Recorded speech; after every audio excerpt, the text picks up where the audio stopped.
Hello and assalamu alaikum everyone. Welcome back to my channel Baking with Zeba. Today, as the title says, it is going to be eggless recipe, and bonus point to that is I'm going to bake it on a gas top without oven. Yes, because I'm getting so many requests to bake cake without an oven, and the recipe name, as you all would have seen the topic, it is going to be a ragi cake, finger millet cake. It is 100% healthy, delicious, no egg, no white sugar, no maida, nothing. Everything is gluten free and healthy. So let's go and check out the ingredients quickly. Measurements will be there on the screen. Kindly make a note of it. So I have here ragi flour or finger millet flour, which I have roasted slightly on a fry pan, and I have milk, room temperature milk, baking powder, baking soda, and melted butter. And this is brown sugar or palm sugar, whichever you want to take. You can also use jaggery here, but I don't prefer jaggery. I use palm sugar, and I have cocoa powder and coffee, filtered coffee powder. I have diluted it in water, and then I have whole wheat flour. That's it. These are the ingredients for the ragi or finger millet cake recipe. Okay, so the first step what I'm going to do is mix all the dry ingredients first, because we have lots of dry ingredients in this. I have here ragi flour, and into this I'm putting the whole wheat flour, cocoa powder, and then goes baking powder. Make sure you level your ingredients well. I'm using 1.5 teaspoon of baking powder. It's teaspoon and not tablespoon. Then goes 1 teaspoon of baking soda. So since this is an eggless recipe, that is the reason I'm adding baking soda. Generally I always avoid adding baking soda to any of my recipes, but what to do, this is going to be eggless, we need extra level agent. So baking soda has gone, and now just a pinch of salt to bring out the chocolate flavor from this. Okay, now I'm going to give this a mix. I will sieve it into the big bowl.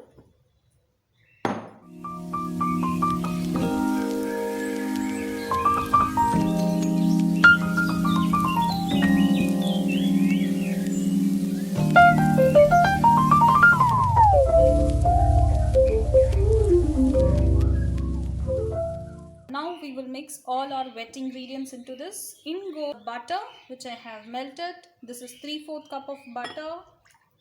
Okay, take it all in.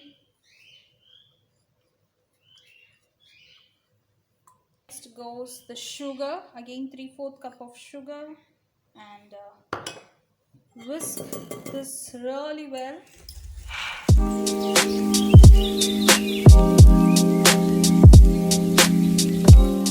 I'll be putting 2 teaspoons of coffee, 1, and this is 2 teaspoons of coffee. Then mix this all again well.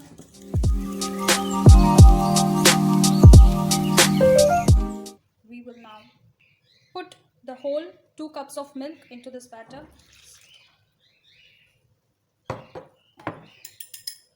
Whisk this well so that there are no lumps into this.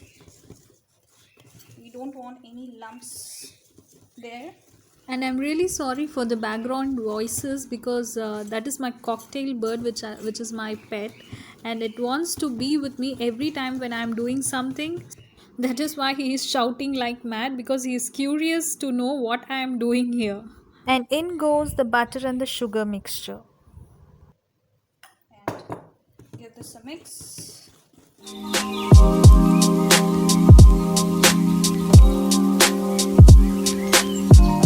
Okay, so my mixture is done. The ragi chocolate cake. See how silky it is. This should be the consistency. It should not be flowy, but it should be like a thick batter, just like a idli or dosa batter, somewhat like that. Yeah. And now I will pour into the tin which I have prepared here. Let me show you. So I have prepared a tin with the baking paper on the bottom. I have buttered all the sides of this. Make sure you butter your tin well. If you have a parchment paper, line it like this, or else butter it and dust with some cocoa powder, and then you put in the batter. So I am putting the cake batter right now in this tin. Can you see how silky the batter is? It should be like this.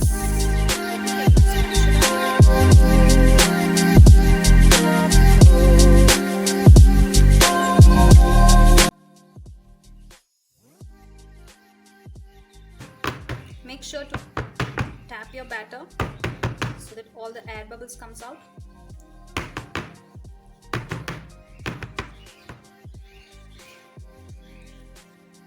And at last, what you can do is, if you have chocolate, you can just crush and put on top of it. I am putting some chocolate chips into this. So let's take this and keep it on the oven, which is a gas top oven.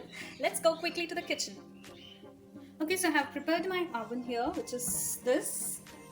And as I always do, I have put some salt on the bottom, and I have kept a stand, and on top of it I have kept a plate. This has been heating from an about of 15 to 20 minutes. So I have kept it for heating on a very low flame. Can you see? It is very low. So let's just keep our cake tin inside. And until the cake gets cooked, I am going to prepare the chocolate ganache, for which I have taken a non-stick pan in which I have put some cream, fresh cream, and on a very low flame I will cook this with some chocolate chips. These are sweetened chocolate chips. If your chocolate chips is unsweetened one, then kindly add some brown sugar to this. My chocolate chips are sweetened one, so I am not adding any. Just give this a nice mix until the cream and the chocolate gets melted, where thickens a bit like a ganache, or maybe just like a custard texture. And the measurement for making ganache is equal proportion. You have to take equal proportion of chocolate chips or chocolate and cream. For example, if you're taking half a cup of cream, then you have to take half a cup of chocolate. So here I have used 1/4 cup of cream and 1/4 cup of chocolate chips. Okay, so this is done. We will allow it to cool and then take it out in a mug or a cup, so that it will be easy for us to pour it on the cake rather than taking it out directly from the pan. So it's been more than 35 minutes. It is exactly 37 minutes now. Let's see how it has baked. Oh goodness. I just checked in between 30 minutes whether it was cooked. It was bit uncooked. So now I will check it once again.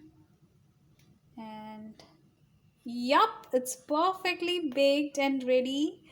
Okay, then let's take out this with the help of a spatula. Our cake is baked and it's ready. I have kept it for cooling on a cooling rack for 10 minutes. Let it cool down. Then we will demold this and pour our chocolate ganache on top of it.